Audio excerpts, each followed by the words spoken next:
सभी दोस्तों के लिए मैं नमस्कार करता हूं, सलाम, सत श्री अकाल, जय मसीह करता हूं। और बहन भाइयों, अपना नया विषय और नया वीडियो लेकर के मैं आप लोगों के सामने मैं हाजिर हूं। बहन भाइयों, समय है ये कि हमारे परिवारों में लड़ाई झगड़े ज़्यादातर देखा गया है। कभी किसी विषय को लेकर के, कभी किसी विषय को लेकर के लड़ाई झगड़े होते रहते हैं। तो मैंने देखा, मैंने विचारा कि ये झगड़े होते क्यों हैं। तो बहन भाइयों, जहाँ तक मैंने सर्च किया है वो झगड़े के मेन 4 कारण हैं। अक्सर मैंने देखा है। पहला जो कारण मैंने जो खोजा है या मैंने अपने प्रैक्टिकली मैंने देखा है या मैं भोगी हूँ, उनको मैं बता रहा हूँ। जो पहला कारण है जिसे कहते हैं डिस्कशन। डिस्कशन का मतलब है विचार या विचारना, या किसी भी विषय को लेकर के यदि हम विचारते हैं और ज़्यादातर विचारते रहते हैं या सोचते रहते हैं, विचारना या सोचना भी कह सकते हैं, तो अगर वो विचारनी सोच यानी चिंता उनको लेकर के ज़्यादा बढ़ जाती है, जिसके कारण परिवारों में, पति पत्नियों में ज़्यादातर लड़ाइयाँ होती हैं। और वो विचार कहीं कहीं गलत भी हो सकते हैं और कहीं कहीं सही भी हो सकते हैं। इसीलिए ये बाइबल भी बताती है कि हमें कि तुम चिंता करके अपनी ज़िंदगी का या किसी भी पल का आप एक पल भी नहीं बढ़ा सकते हैं।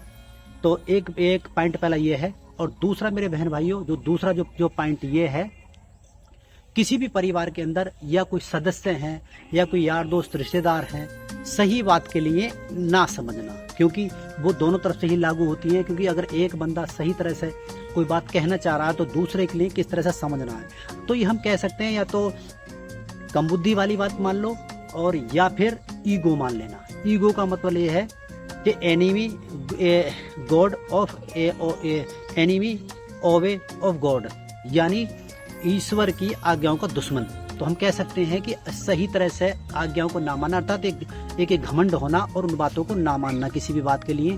तो पहला कारण एक ये भी है कि भी हाँ, लड़ाई झगड़े की मेन चीज ये है, अगर कोई एक पक्ष अगर सही बात से बतला रहा है और दूसरा पक्ष ना माने तो फिर भी लड़ाइयों की संभावना अधिक होती है। दूसरा पार्ट में जो तीसरा पॉइंट है, तीसरा पॉइंट मैंने देखा है, जिन परिवारों के अंदर धार्मिकता, अगर धार्मिकता की कमी हो, धार्मिकता की कमी मैं अपने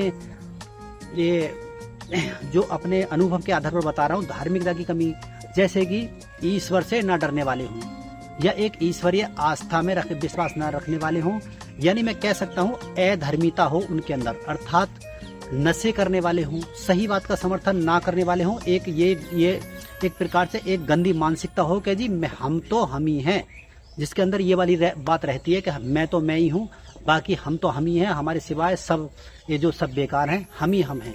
तो उन बीचों में, उन रिश्तेदारियों में झगड़े ज़्यादा होंगे कि और अगर देखा जाए तो रिश्ते बनाने के लिए एक सिद्धांत है कि हम यदि रिश्ता बनाना चाहते हैं तो अपने लिए हम यदि हारते हैं तो हार में ही हमारी जीत है। तो तीसरा पॉइंट ये भी है कि अपने आप को ही ये मानना कि भी हाँ, मैं ही ये जो काम मैं एक बेटर हूँ, और जो उस परिवार के अंदर ईश्वरीय यानी ईश्वरीय एक भय ना होना, अर्थात बुराई से ना डरने वाला। ईश्वर का भय का अर्थ है कि बुराई से ना डरने वाले उस परिवार के अंदर जब ईश्वर से नहीं डरेंगे तो उनके अंदर हर एक तरह की मैं बोल सकता हूँ कि बुराइयां होंगी।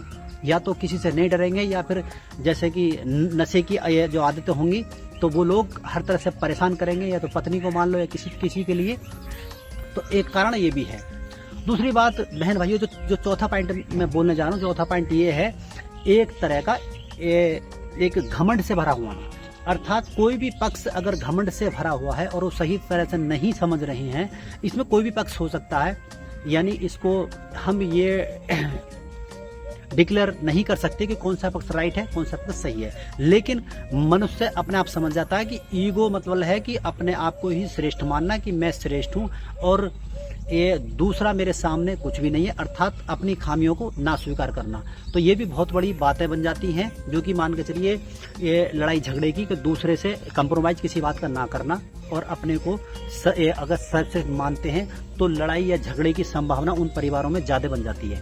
तो बहन भाइयों, मेरे 4 पॉइंट थे जो मैंने देखे हैं। तो आशा करते हैं ये वाले जो 4 पॉइंट हैं इन्हों को आप ध्यान में रखते हुए अपने परिवार को सुख में या अपने रिश्तेदारों को सुख में बना सकते हैं। और मैं आशा करता हूँ आप लोगों की समझ में जरूर आए होंगे। और यदि 1-2 पॉइंट अगर आपके विचार में भी हो या आपका तजुर्बा हो तो मेरे कमेंट बॉक्स में दे सकते हैं। और इसी वीडियो के साथ मैं मिलता हूँ किसी और विषय को लेकर के। तब तक के लिए मैं सब लोगों से विदा लेता हूँ और नमस्कार करता हूँ। अगली वीडियो में मिलते हैं, तब तक के लिए सभी लोगों के लिए नमस्कार।